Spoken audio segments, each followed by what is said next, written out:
Got a seat here in that corner. Yeah, there is here. This one's perfect.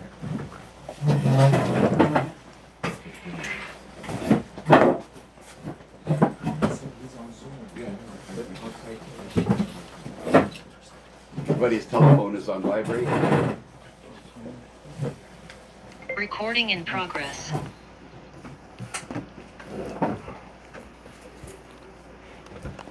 Recording in progress. 1 second. בוקר אור רבותיי, בוקר טוב, בוקר אור.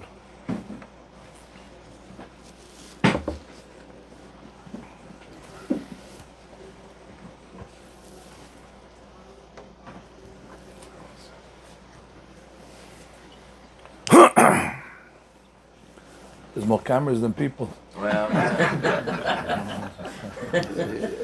there's more viewers online than there is sometimes. His attention to detail is unbelievable. I mean, he's not doing a bris milah. There was one time a rabbi came to the shiur, and all the guys, they couldn't come to the shiur, so they brought their recorders. So you see on the table, there's 100 recorders. So the next week he came, he bought a recorder of his own, he put it over there, he pushed play, he walked out. So you have a recorder talking to a recorder.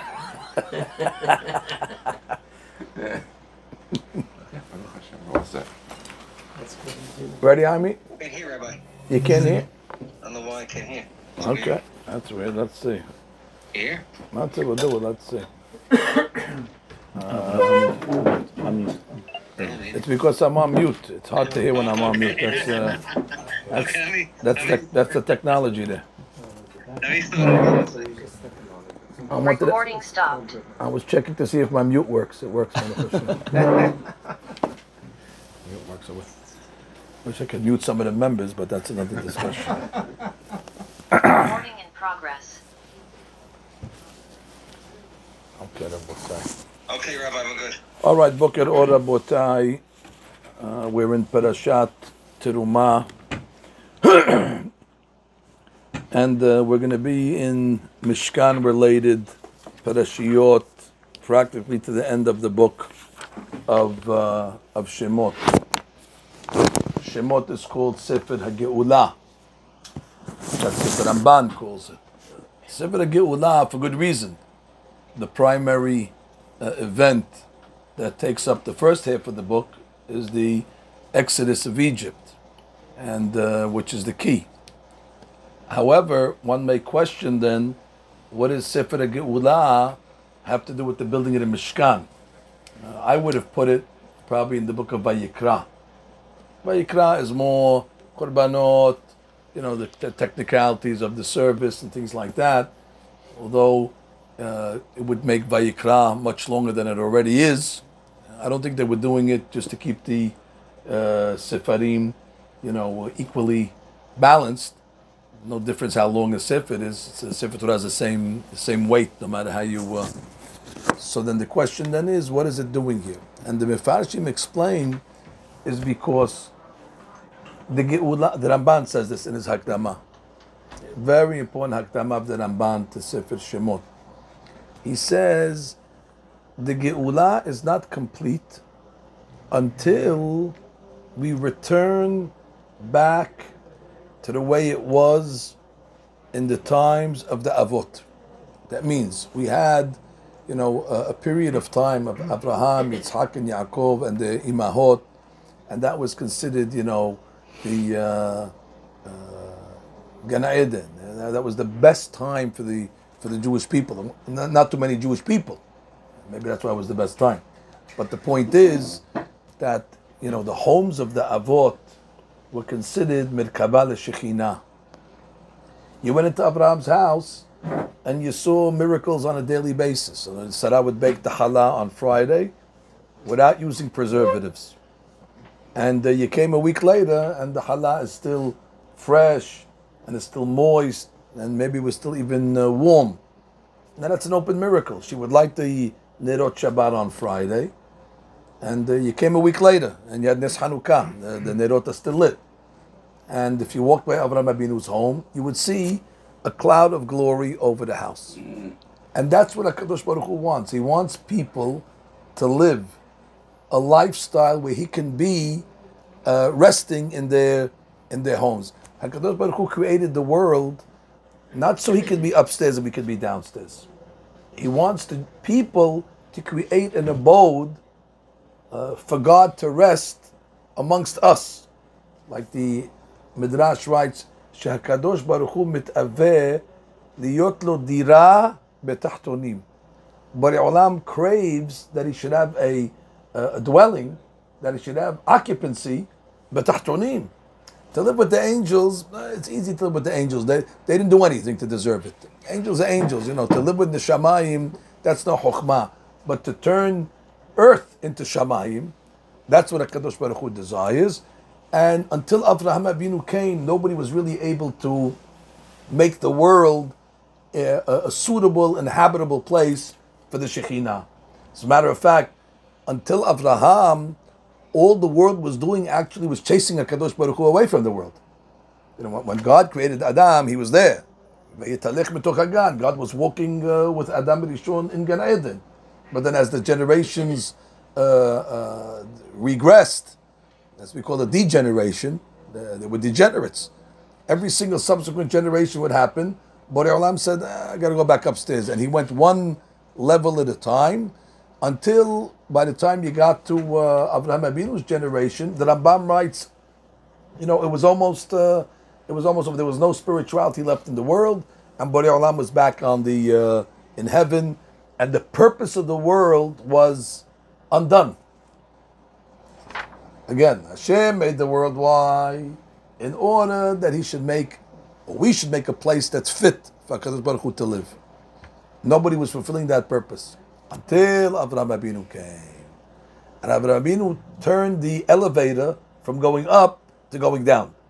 And all of a sudden, Avraham Avinu Alav Hashem starts to bring the Shekhinah down. And they called it Mirkabah Shekhinah. Mirkabah means he was a vehicle, a chariot, in order that the Shekhinah can rest. And he taught that tradition to Yitzhak.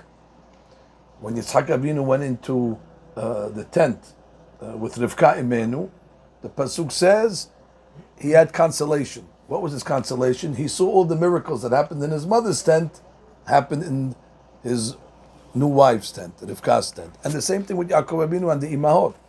So, after Abraham, Yitzhak, and Yaakov reached that level of the purpose of the world, I'm sorry to tell you, the world then went into degeneracy again. Until you got to the level when the Jewish people were in Mitzrayim, and forget about the 49th level of Tum'ah, and the Shekhinah went back up. So it's like Olim v'Yoredim. So we had to get back to that level. So even though we came out of Mitzrayim, that's not the end of the game. So we came out of Mitzrayim. Mitzrayim Galtanu, but now what? Where's the Shekhinah? That's no end game to have the Jewish people out of Egypt and God still 7 heavens all the way up and no connection with the people. That's true. During Kiryat Yamsuf, he came down for a quick revelation, but then he went back up. So the Jews would have to make an abode. They would have to make a home where the Shekhinah can rest amongst them. And the Ramban says that abode was called Mishkan. Like it says in the Pasuk, V'asudim Mishkan. V'asudim Mishkan, V'asudim Mikdash, whatever. V'asudim Mikdash. V'shachanti betocham. Make for me a Mikdash, and I will dwell in their midst. Betocho lo ne'emar, ela betocham. So the Mishkan was a great accomplishment. It brought the Shekhinah back down. Deja vu. That's French. The Rabbi will explain you the French. Deja vu, what it was in the times of the Avot. So you hear the world reached a tikkun as it was in the times of Abraham, Yitzhak, and Yaakov, where the main Shekhinah was in their homes. We were able to replicate it. Now the Geulah is complete. Until we're able to bring the Shekhinah back down, what's the benefit if Mitzrayim Ge'altanu, but Hashem is not the Geulah? If HaKadosh Baruch Hu is still in exile, and the Jewish people are out of captivity. So what did we get? We got free, but the Shekhinah is not. So therefore, the book has two parts. The first part of the book of Shemot, which is called Sefer Geula, talks about the Geula of the people. And the second part of the book talks about the more important, the Geula of the Shekhinah. That the Shekhinah now also was able to come out of its captivity and come back down, and we made a place not only in the Mishkan, but obviously we had to be worthy that the Shekhinah can rest betucham, amongst us. So hence the two parts of the book represent an entire complete picture. The physical redemption out of Egypt, and then the spiritual elevation to bring the world back to its rectification, to the way it was in the times of the Avot and the Imot. That's just by way of introduction to know exactly what Parashat Teruma is doing here. And some of you tomorrow morning, you're going to think that there's more to the Exodus. The Exodus is over. There's no more story. There's no 11th plague, and there's no postscript. We're done with it. So tomorrow morning, you start reading about the Mishkan, you might say to yourself, well, what is it doing over here? Sefer Geula. It's misplaced. It's not misplaced. As a matter of fact, this was the whole goal. The whole goal was to get to this in order to bring the world to the rectification way, which is very, very flattering between me and you. If you think about it, what is God saying? I want to live with you. That's a big compliment. Borei Olam says, well, I don't want to live in heaven with the angels. Borei Olam has options to live wherever he wants. He could live in heaven, or he could live on earth. If you ask me, it's in heaven, Eden, the weather's always good, there's no Rishaim. The Rishaim are in Gehinam, but Borei Olam stays next to the Tzaddikim. It's a good existence, and that's Borei Olam's, that's the element Borei Olam would want to be with. He says, no. The angels, this is not my choice of residence. I really want to live with the people, but the people have to make me. They have to be hospitable. They have to make the world inviting. That when I come down, I have a place to be. So the Jewish people, through their service in building the Mishkan, were able to accomplish that, and that's really. The Geula. So the book ends in Sefer Vayakel Pekudeh, where it says Shekhinah came down, and that's it. Now we could say we did it. Mission accomplished. Are we clear, Rabotai, in the introduction? We didn't say anything yet. This is just Petichat Hechal in order to open up what we're going to come and talk about today. It's a very simple shi'ur. I have one question. I have one answer. Then I'm going to wish you Shabbat Shalom. I'll be on my way. You'll be on your way. And that's it. And we'll see you, Shabbat. That's it. Very easy.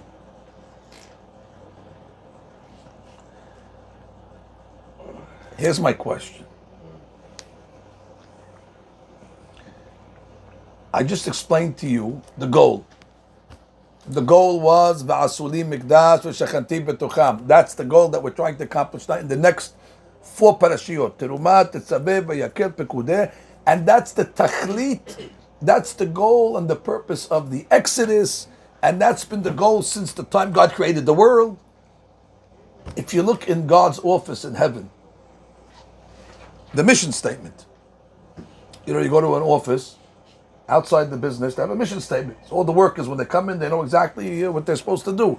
So it says to create a widget that the people need and sell it for a profit. That's the goal over here, to make money and to make the customer happy. That's the goal. So everybody comes into the office every day, they see the mission statement. If you go into God's office, what does it say? The goal is V'asuli Mikdash V'shachanti B'tocham. That's the whole goal of the whole world. That's all I want. That's why I created the world. I had a house already. But he created a second residence. And he prefers his second residence over the original residence. Of course. It's always the case. That's why we're in Florida. What do you think about it? Hazab, before you get to questions, it's not Pesach here. Questions. We didn't say anything. We didn't say anything. Questions. Second residence. We didn't say anything. So now we explain like this. Again, if I was writing Parashat Teruma, I would have written it like this. And God says to Moshe, and I would begin, V'asuli mikdash v'shachanti betucham. State the goal. State the purpose. State the mission statement.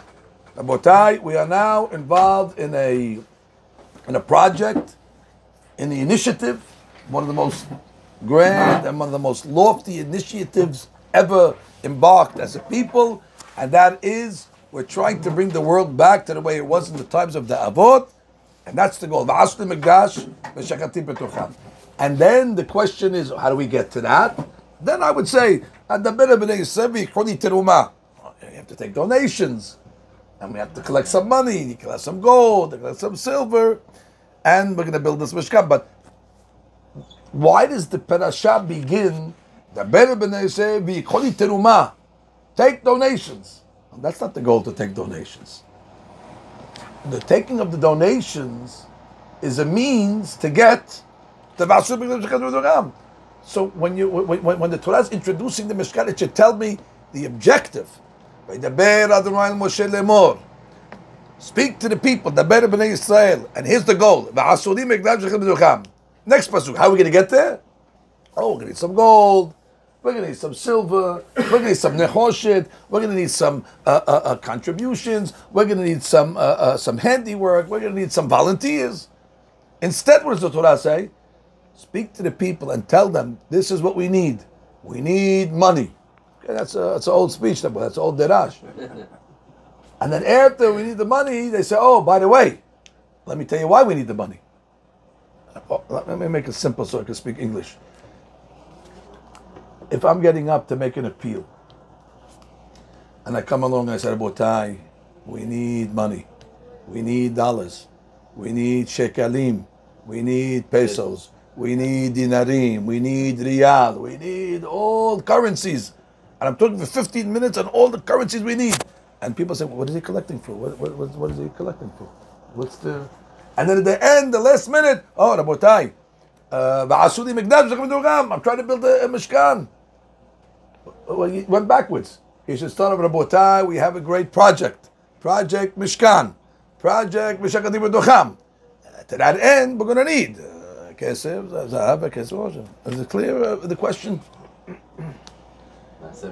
No, no fake. Don't nod your head, and then when you walk outside, I don't understand the question. Nobody's talking about it. It's an easy question. If you don't understand the question, speak now. Forever hold your peace. Don't do me any favors by nodding your head like Sarah Mashkim, and you're coming home to say yes, he's right, and then on the way out, you say, that's a silly question. I believe it's a very strong question.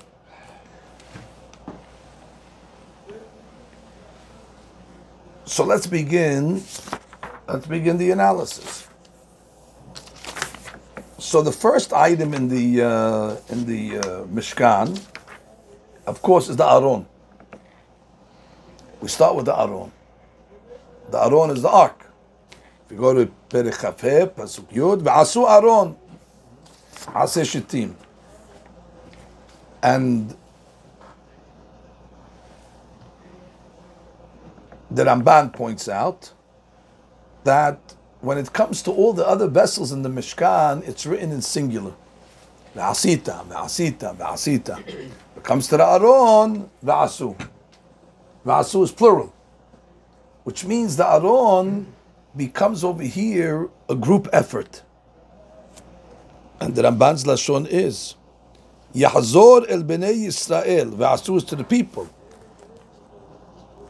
And he comes along and says, V'yitachen, שירמוז שיהיו כל ישראל משתתפים בעשיית הארון.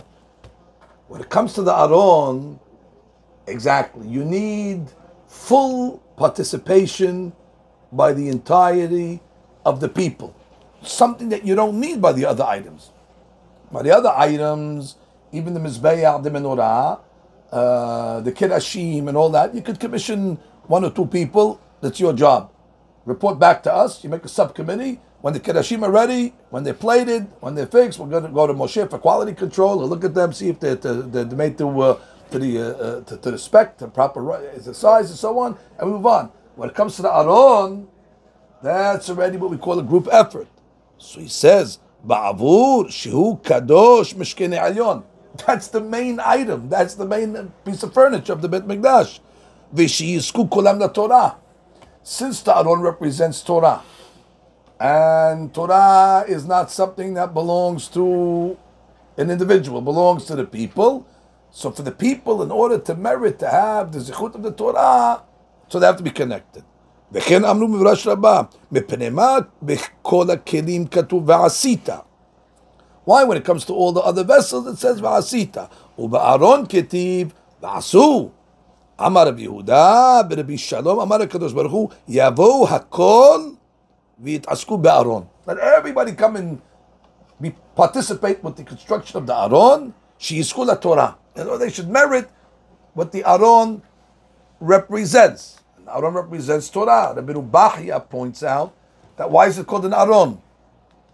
What's the shoresh of the word Aron? The shoresh is or. Because what's in the Aron? The or. What's the or? Oraita. Oraita is the Torah. So therefore a box that contains within it light, what do we call that? A light box.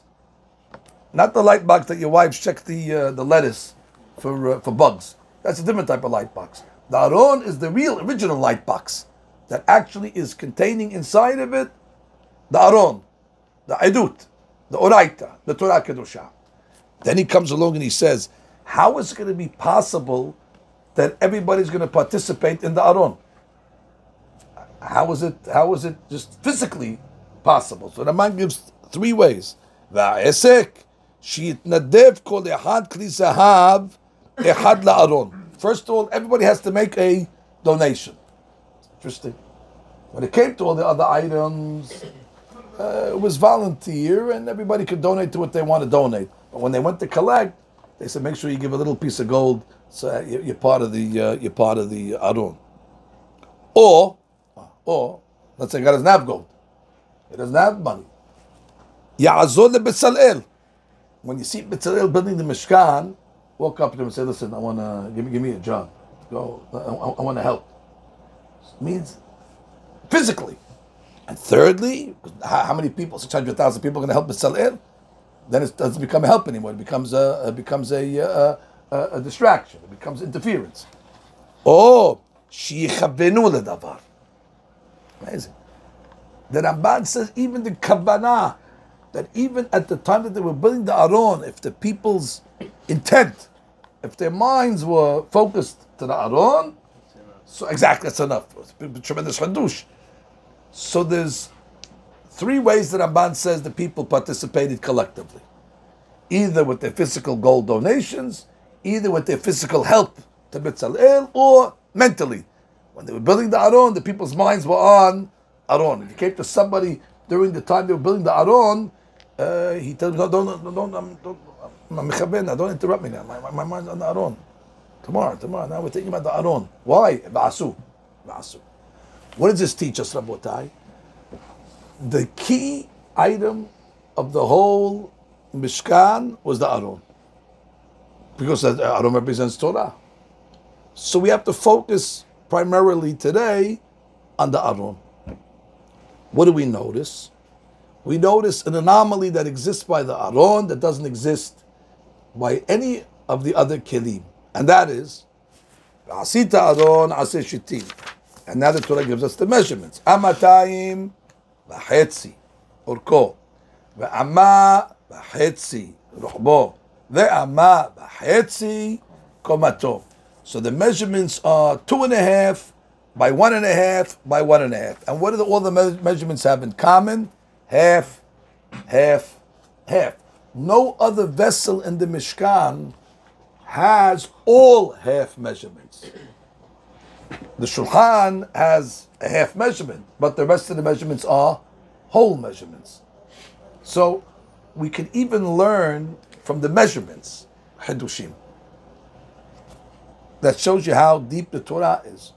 Which means if somebody comes into my house and they see my house, how big is your house, by the way? I tell them it's 40 by 100. Wow, 40 by 100. 40 is gematria, man, that's good. Well, so that's nothing to do. That's the lot. There's no Hidushim on this over. That's the size the city, when they parceled out lots. I cannot start giving you Hidushim, and then the guy walks to my bedroom. Wait, is this bedroom 8 by 10? I don't believe it. And then you start saying, well, the 8 represents Brit Milah, and the 10 represents Asid the Bit. No, there's nothing to do. That's the size of the room. There's no. But when you come to build the Mishkan, since who made up these measurements? HaKadosh Baruch Hu. So you're right. You cannot do that in my house and start making Chidush, even if I made it up. But I wasn't thinking of anything. I was just thinking to maximize the space. That's the one covenant. Actually, I was just trying to make my wife happy, to be honest with you. That's the only covenant. That's it. So all the measurements in homes are based on Shalom Bayit. However, when God is building his Mishkan and he says, the Aron, I want it to be 1.5, 2.5, I want it, whatever, you could have picked any measurement. So therefore we're able to ask, what's these half measurements? So the Baal HaTurim says what he says. We'll read it. Kol middotav hayu shivurot. Oh, all the measurements of the Mishkan are broken. Hatzi. B'hatza'e amot. What does that teach you? ללמד שכל מי שלומד תורה צריך לשבור ולהשפיל עצמו. In order for Torah to be absorbed in the person, he has to be a half measure, which teaches us the inyan of humility. If a person thinks he's a whole measure, he thinks he's perfect, he has ga'ava, so then the light of the Aron will not be able to shine on the person.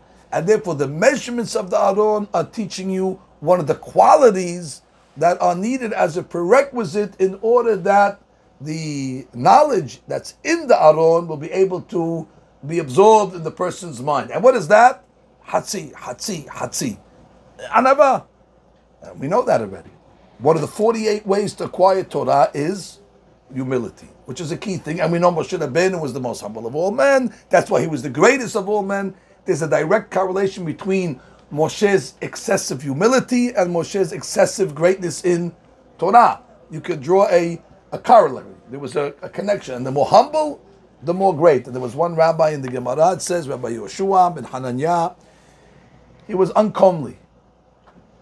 He was, I'm going to say the word, he was ugly. He didn't have a good appearance. But he was a great Talmid Chacham.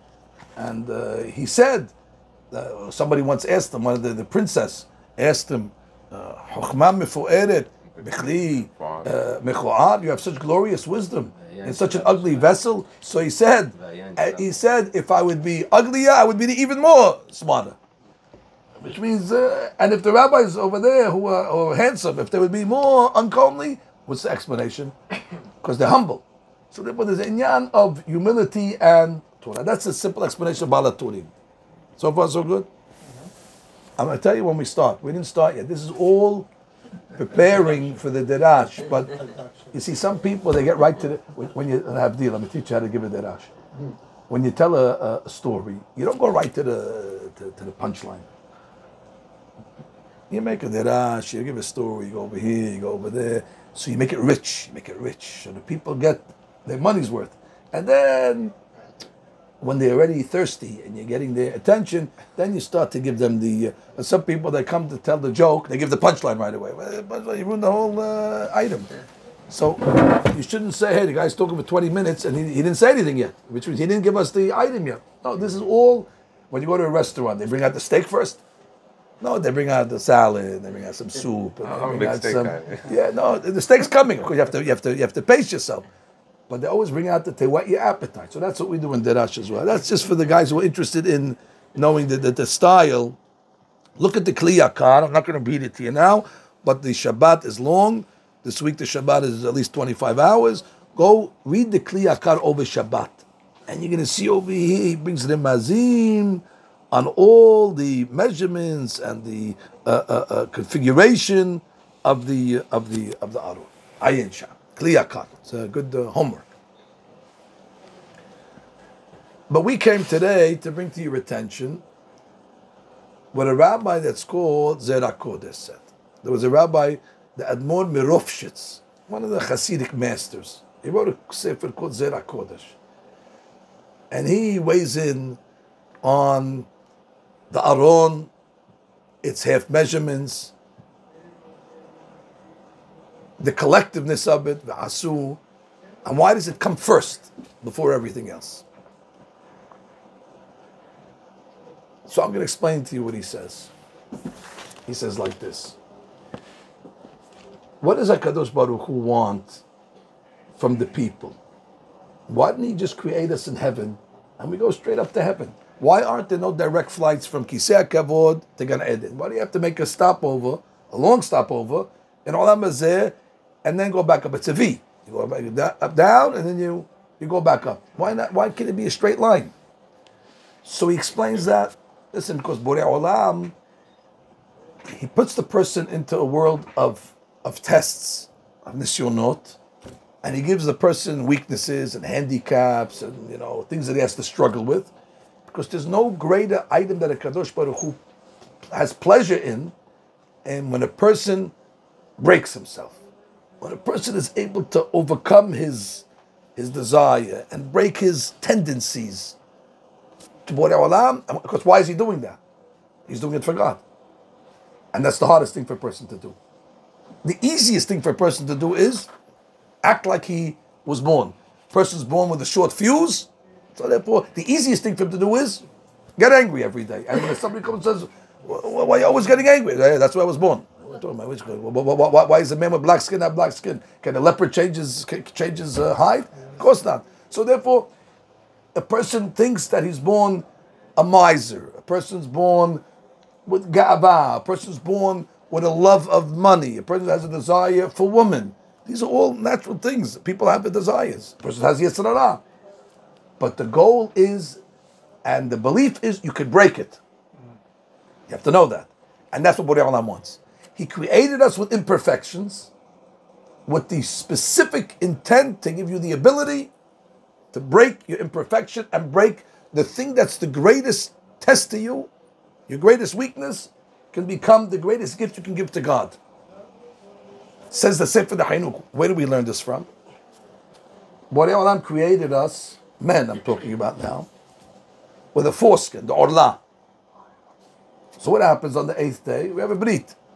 Says the Sefer Ha'inuk, what's the purpose of the brit? Why does God create us with an imperfection and then tell us to take it off? A person, he buys a suit, and he sticks his hand in the suit, and there's all thorns. There's all thorns in the suit. He goes back to the guy in the store. He says, "What is this?" I put my hand in. I go, "Oh, look! No, you have to remove it." What do you mean you have to remove it? Don't put it there, so I would have to remove it. What did you put an impediment in my suit? Like a guy cuts his hand off. No, that's the minhag. You buy the suit, before you put it on, you take out all the thorns that are in the wool, and then you put it on. You couldn't do that for me? No. We want you to do it. So Borei Olam, we ask the Sefer Ha'inuk, you knew we had to take off the orla. So why create us with the orla is that we should remove it? Just create us already removed. You're right. It'll put the mohels out of business. But let them become a sofer. Let them become a shochet. There's other jobs for them. The party planners are not going to like it. The caterers will not be happy in doing away with a major party. But that's not our concern. The concern is why create us with orla if it's going to be removed anyway. And what is the Sefer Ha'inuk answer? He says something beautiful. He says God is sending a message to every person that even though you were created with a handicap and a weakness, it's in your ability to bring yourself to perfection. Just like you were able to bring your physical body to perfection by removing the orla, so too all the other imperfections that you have and all the other weaknesses that you have, it is in your ability, just like you did on the 8th day, the orla was removed from you, you can do that as well. So that's almost like a mission. Borei Olam says, from the 8th day on, whatever you did on this day, they blessed them at the Brit Milah. Keshem shenichnas laberit, kach yikanes laTorah, ulmitzvot. We say, just like you entered the Brit, which is the lesson of the Brit is what? That you were able to bring yourself to perfection, so you should do that the rest of your life in all other areas. And you shouldn't come along and say, well, if I was born with an orla, that's it, I'm born with it, what can I do? What can you do? Cut it off. And if you're born with other challenges that are difficult to you, so you have to cut it off. Work on yourself. The Gaon of Vilna says, a person came into this world for one reason, to break his midot. He says this in Ibn Shinema. and then he rises to the language of the Gaon of Vilna. And if a person comes into this world and is not involved in breaking his character and perfecting himself, he says the following 3 words: Lama lo hayim. Shouldn't be born. What's he doing? What is he doing here? Why was he born? The whole purpose of this world is to perfect yourself, and that's what Borei Olam created. And that, as I'll show you from the Rambam, is one of the greatest pleasures that a Kadosh Baruch Hu has. More than anything, what does God need? Money? No. When Borei Olam sees Mesirut Nefesh, the person has a desire and he breaks it. Borei Olam says, he did that for me. That's the greatest gift you can give to Hashem. I once said at a wedding, at a wedding, at the end of the ceremony, they break a glass. Many reasons have been said why they break the glass. But I like to say at the weddings the following reason. When a person gets married, so one of the hardest challenges of marriage is you have to transition from being a bachelor. And a bachelor, if you look in the dictionary, the synonym for bachelor is selfish. That's what a bachelor means. It means a selfish person. Of course, you don't have to give to anybody. All the bachelor takes for himself. He takes for himself. All the money is for himself. He doesn't have to give anything. His father's paying all the bills usually. His mother makes all the food, and he just comes home like a melech, and he just takes everything. When they ask him to do something, I'm too busy. They ask him, I'm busy. I can't go. What are you asking me for? Ask my brother. Ask my sister. So the bachelor is a selfish guy. And all of a sudden now he gets married. Now all of a sudden he's got to give. All of a sudden his wife said, "Where's my allowance?" Where's your allowance? He never gave allowance in his life. All the kids, all of is taking allowance. Now all of a sudden he has to put his hand in his pocket. Now all of a sudden he has to shell out some money. All of a sudden now his wife tells him, "Make sure you're home by 7 o'clock. We have dinner." Nobody tells me what time to come home over here. I come home whenever I come home. There's no curfew. What is over here? When the martial law, I have to come home at 7 o'clock. Now you have to deal with somebody. Now you have to. When you wake up in the morning, you can't open the lights to get dressed anymore. You have to keep the lights closed so you don't wake up the Rebbitzin. You have to be careful not to, and you have to put the toothpaste back in the drawer now. You can't leave the toothbrush on the counter anymore. You can't leave your dirty clothes on the floor like an animal anymore. Now you have to deal with it. So all of a sudden, you have to break your nature. That's why I said the pasuk says in the Torah, "Al ken ya'azov ish et aviv." Ve'et imo ve'davak be'ishto. So the pasuk says, "Al ken ya'azov ish." A person should leave his parents' house. Ya'azov ish et aviv ve'et imo ve'davak be'ishto. Now, what does that mean? Ya'azov ish et aviv ve'et imo. We don't leave our parents' house ever. What it means, you should leave the attitude that you had in your parents' house. In your parents' house, you were selfish. All you did is what? You're taking. Leave that position of selfishness, and now you have to turn into a giver. That means marriage is turning yourself from a taker into a giver. That's the whole thing of marriage. But that's a lot of work. You have to break yourself in a lot of different areas in order to extend yourself to somebody else. So in Hebrew, the word for nature is what? Teva. Teva. What's Teva mean? Your nature. At a wedding, we take a course. I've said many times, sometimes I was at a wedding in Manhattan, I'm the officiating rabbi. So I have to make sure that everything is proper.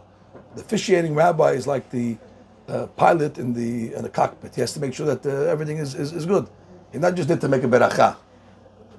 He's there to make sure the ceremony is kedat Moshe b'Yisrael. So I always look on the table to see to make sure the wine is there, the besamim is there, and the glass. I thought us to break the glass. Sometimes the party planners, because they're so smart, they put a light bulb. So I feel it. It's a light bulb. So I tell the party planner, "Hey, what is this over here?" No, this is okay. Who told you? What yeshiva? What yeshiva did you learn in that you tell me this is okay? I don't tell you how to party plan. You don't tell me how to Mesedeh Kiddushin. I don't want a light bulb. I want a glass. So she tells me, what's the difference? Now you want a shiur now under the chuppah? Come to my house, I'll give you a shiur for 3.5 hours. What has to be a glass now? Now is not the time to ask questions. Now your response should be, na'aziv nishma. Go get me a glass. But it's the same thing. So she'll argue with me. I say, do me a favor. I can do it myself. Shiluho shel adam kemoto. Kemoto means like he's dead. So therefore, I get a glass. What's the difference? But maybe she's right. It's easier to break a light bulb, that's for sure. Explanation is because what's the purpose and the function of a kos? To receive. That's a bachelor. And therefore, the last thing before he becomes married is he has to break the kos. Wow. You're not a receiver anymore. Finished. You break that item of selfishness. And therefore, we break that you can't say that by a light bulb.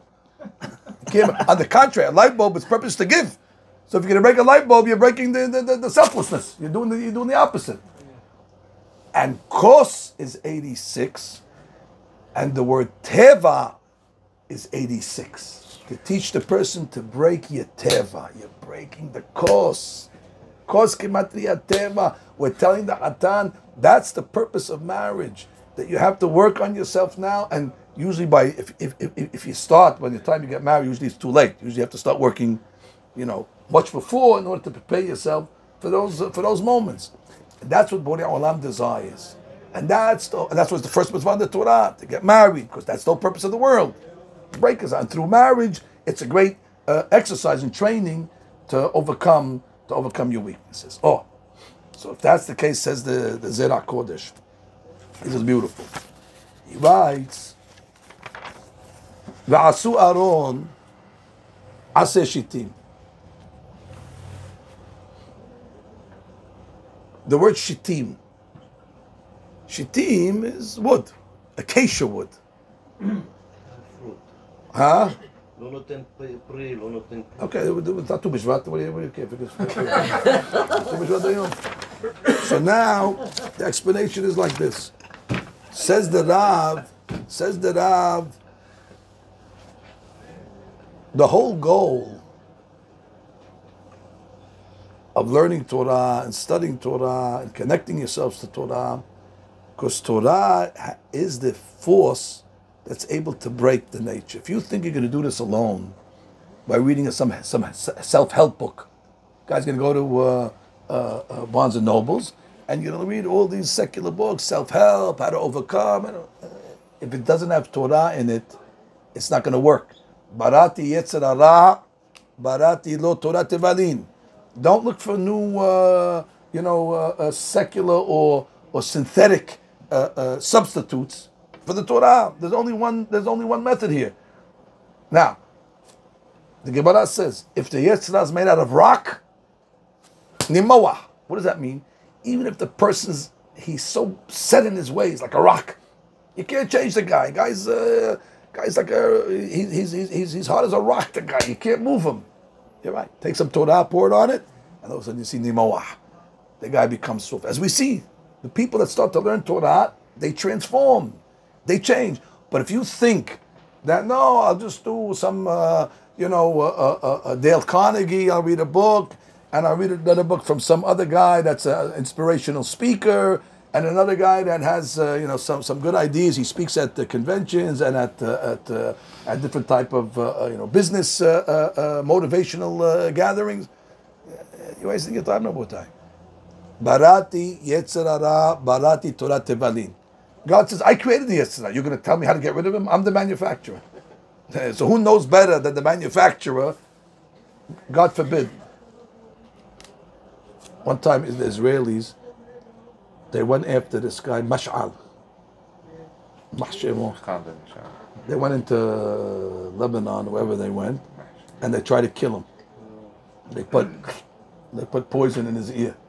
Anyway, it was a foiled attempt. They caught the guys who did it, and this guy, he was in a coma, and they said, you better send us the antidote. So Israel had to send the medicine that neutralizes the poison. Because whenever you make a poison, you always make an antidote first, just in case the wrong guy gets it, you want to save him. Anyway, they sent them the antidote. Why'd they call Israel for the antidote? Because they made the poison. Why don't you call China? What are they going to give you now? Are they going to give you COVID medicine? What are they going to give you? They're going to make the guy more sick. The point is, the one that creates the poison, he knows exactly the antidote. And sure enough, they flew it on a private jet to Jordan, it was Jordan, exactly. And they gave it to him. And sure enough, he's alive still. He survived it. So what Allah says, I created this poison over here called the Yetzer Hara. So you're going to go tell me now Barnes & Noble has the refuah? Good luck. Go try. I hope the Yetzer Hara doesn't kill you by the time you finish reading all the books in Barnes & Nobles. I'm giving you the antidote. The antidote is what? Torah. Finished. Barati Yetzer Hara. That's it. So you got to learn. Learning has the ability to break a person. There's no other option. Remember that. And therefore, the Rav learns like this. If you take the word Shittim, Shin, Tet is 309. Yud is what? 10. That's 319. And 40 is Mem. So Shittim equals 359. Of course, that number doesn't mean anything to you. Says the Rav, Shittim is Gematria Satan.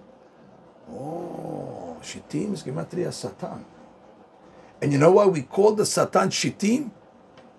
Because based on the Gemara Sotah, page 3, Gemara there says that anytime a person makes a sin, for sure, nichnas bo ruach shitut.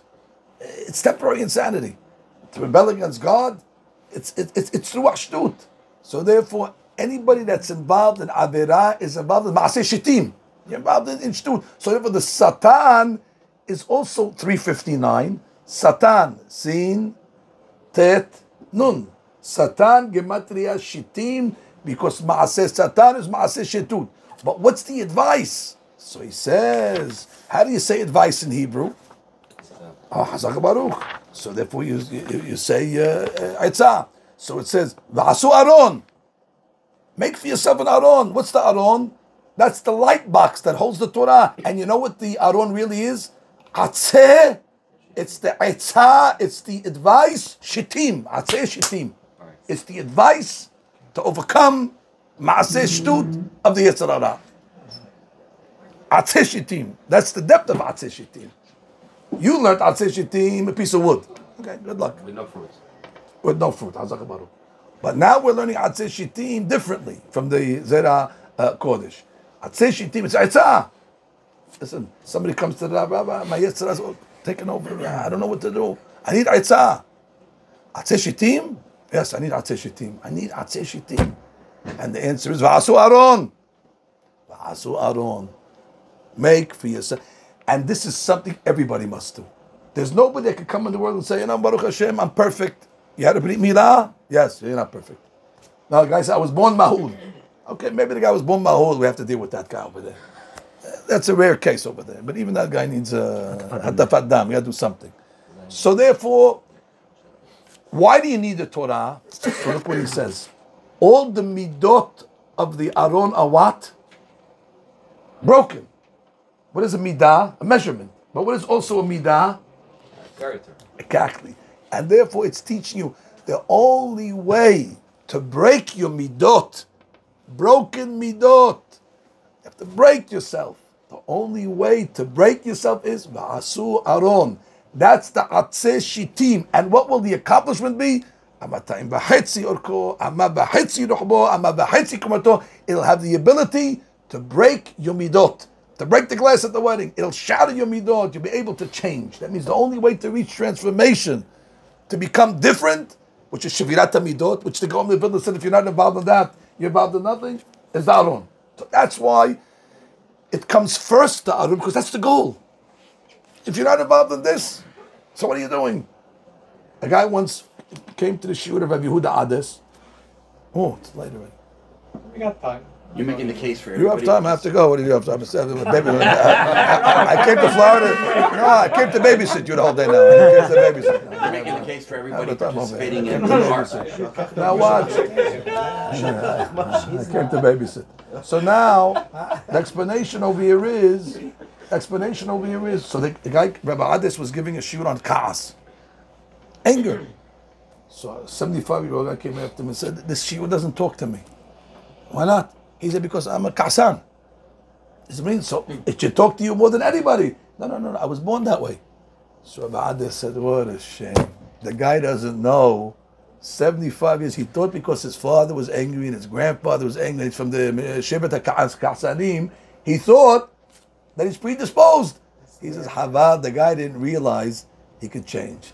How much misery would he saved himself if he realized that he would be able to? And the only way to overcome would have been through the study of Torah. Atzeh Shittim. That's the Etzah against Shittim. So now watch. Now we go back, Rabotai. We go back. There's a Rambam. The Rambam is in Hilchot Isurei HaMizbeach. Perek Zayin. He's talking about over here the different types of menachot, flour, meal offerings that you can bring. ומאחר שכולן כשרים למנחות, למה נמנו? There's all different types of menachot, but they're all kosher. So the Rambam says, if they're all kosher, what does the Torah have to list them all? So he says, no, you have to list them כדי לידע יפה שאין למעלה ממנו. So you have to know that there are better ones, there's more expensive ones. והשווה והפחות. You have to know the value. There's certain ones that are more expensive than menachot and certain are cheaper. Now watch what he says. שהרוצה לזכות עצמו. The person wants to have a merit. יחוף יצרו. Let him break his יצר הרע. וירחיב ידו. And let him be generous. ויביא קורבנו מן היפה והמשובח שבאותו המין. Which means he doesn't just say you need to know the level of the korban, so you know to bring the best. What's the purpose of bringing the best? Why is bringing the best? Because it's more expensive. Because usually people, when they have something, they don't want to give it, keep it for themselves. So by giving the best korban to Hashem, what is it going to do? To Hashem, it's going to do nothing.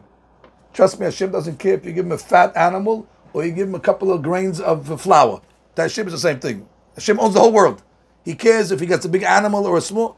But what is it going to do to the person? The Rambam's Lashon is Sharoseh lizkot atzmo yachuf yitzro, to break his yetzer. Because normally the yetzer says what? Keep the best for yourself. Give God the secondary, like Cain in heaven. That's what you're giving to God. You're giving God. You broke yourself. That's the best korban you can give. Anytime a person has a desire and he puts his head down, or he closes his mouth, or he doesn't eat, or he doesn't react, you can imagine that's the greatest thing that you can deliver. Yachuf et yitzro. Otherwise, what does Hashem want? This is what he wants.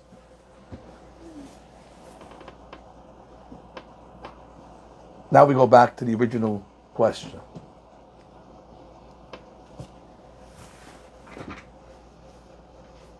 What's the hardest part of the building of the Mishkan? Collecting money. Hazaka Baruch. Not the collecting of it. I guess you're right. The donating of it. And more than the donating of it, but actually paying it. Once the money is collected, you should build it. But what is the energy that builds the Mishkan? It's the Mesirut Nefesh of the people. They just made a lot of money. Now you're asking them, give us your zahab, give us your kesef, give us your nechoshet. Most people, a lot of people I should say, they're possessed of their money. So when it comes to the Mishkan, nechoshet, there's the copper, but you have gold. There's tuition, future, college, all this business over here. And therefore, they give to God, but they give the minimum. Borei Olam says, I want to see if you can break yourself. If you can afford the zahab, give the zahab. You can give the kesef, fine, give the kesef. The hardest thing is to give. So therefore, when the Torah begins its discussion, it doesn't start Va'asuli Mikdash. Va'asuli Mikdash, of course, is the result, but that's not the goal. You know what the goal is? Teruma. Break yourself. Overcome your desires. If you do this, it'll result in Va'asuli Mikdash. But Borei Olam says, I'm telling you what I desire. That means the desire is what? The actual performance of the mitzvah of tzedakah in this case, or for that matter, any mitzvah, where it hurts you, where you had to overcome a certain, and therefore that's what God takes. Teruma, Borei Olam says, Me'et kol ish, and that's why Borei Olam mentions it. If you look in the book of Vayakel, in Vayakel, where it reviews, what was the pasuk say?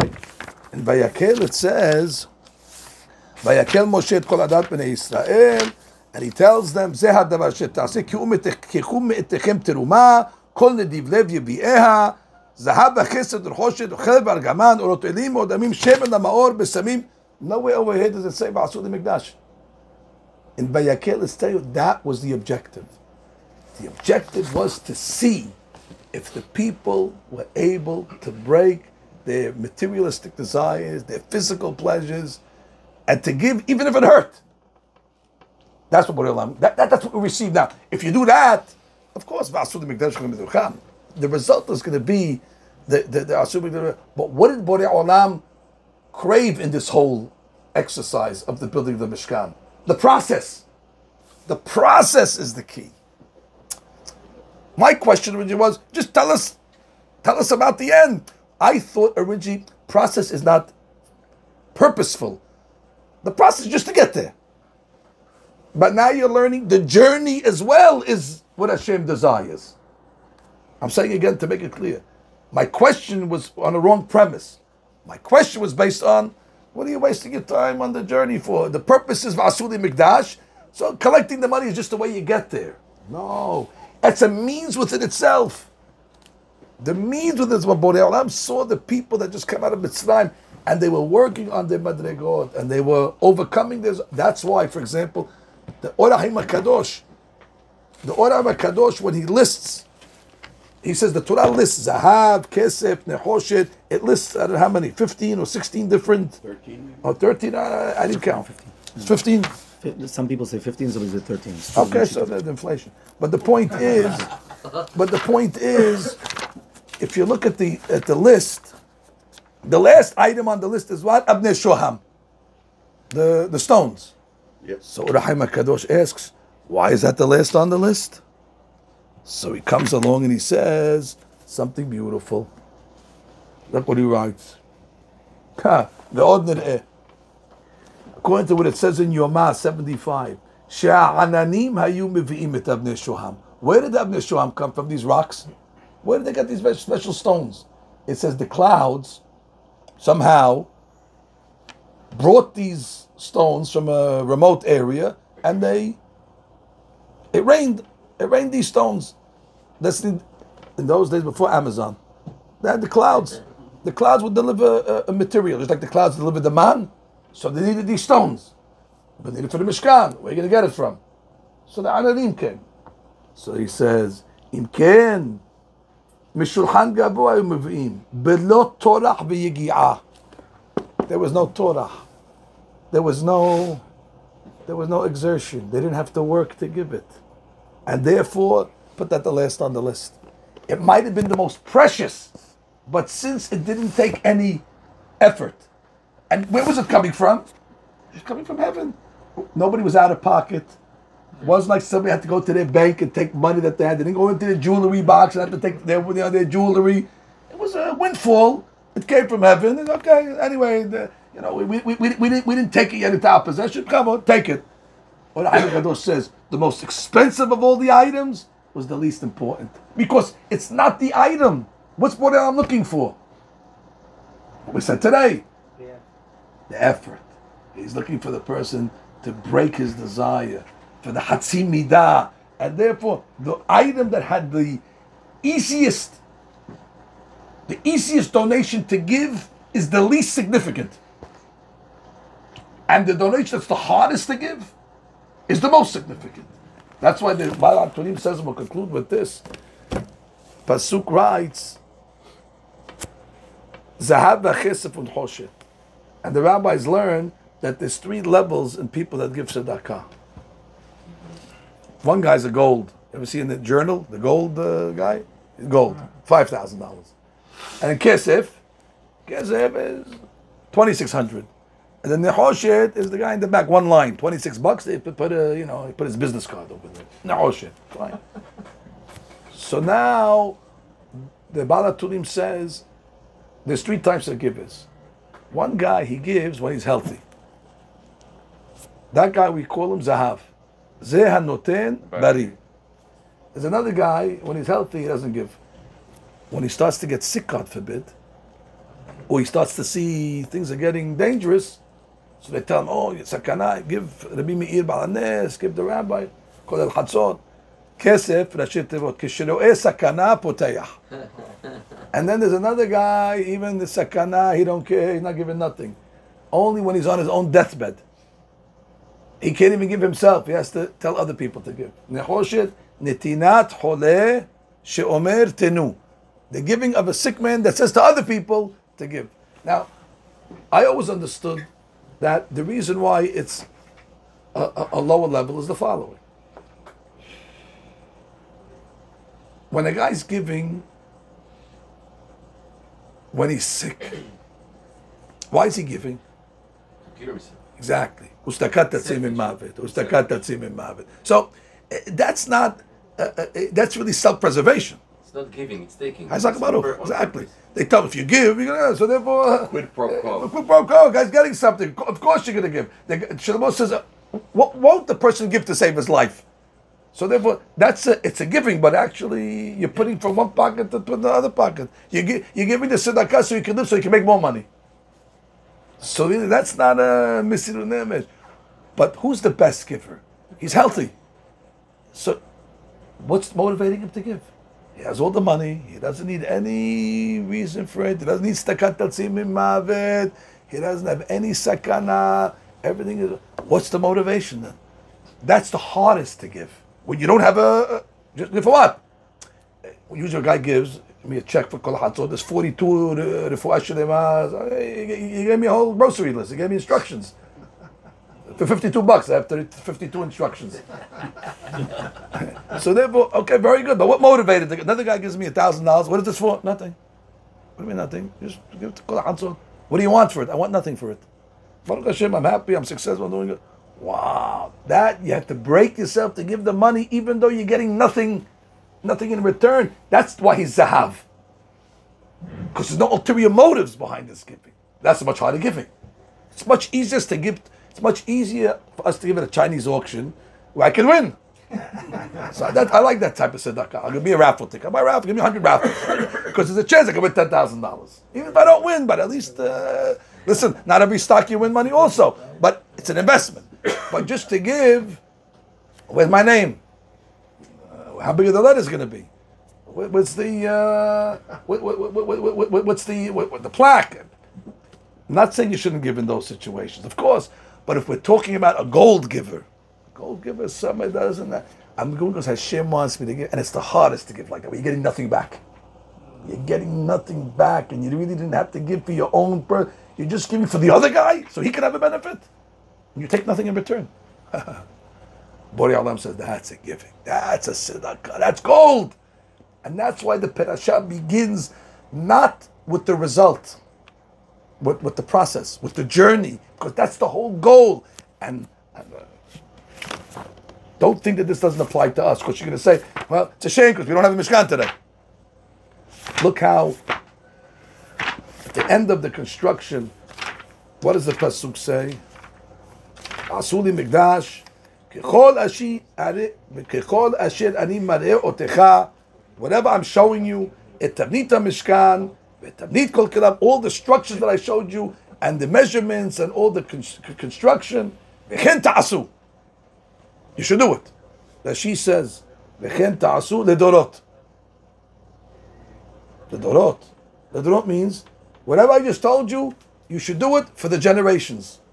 What are the generations? The building of the Mishkan is not a mitzvah ledorot. The building of the Mishkan is a once-in-a-lifetime item. What's it ledorot? She's saying the principles that are set forth over here. Mm-hmm. The principles that you just learned from the Mishkan, what Hashem wants. Hashem wants ultimately, that's the goal. And how does that happen? The journey. Whenever a person overcomes something that is difficult for him, you have to know you have just built a Mishkan. You have just built a Mishkan. Everybody can build their own Mishkan in their own lives. And then you can become also a Merkabah, the Shekhinah, like the Avot. If that's the case, just like Sefer Geula is predicated on this concept, so too the Geula that we're anticipating, B'ezrat Hashem, in our time, which we'll see with our own eyes, is also predicated on this concept. That Borei Olam says, Ba'asu li Mikdash, but put that aside. The main thing is, V'yekhu li Teruma, Atzeh Shitim, the Etzah to overcome the Shitim is Hatzi Midot, to break the Midot, to break the glass at the wedding, to go from a giver, from a taker into a giver. And that's what Borei Olam desires. Baruch Adonai.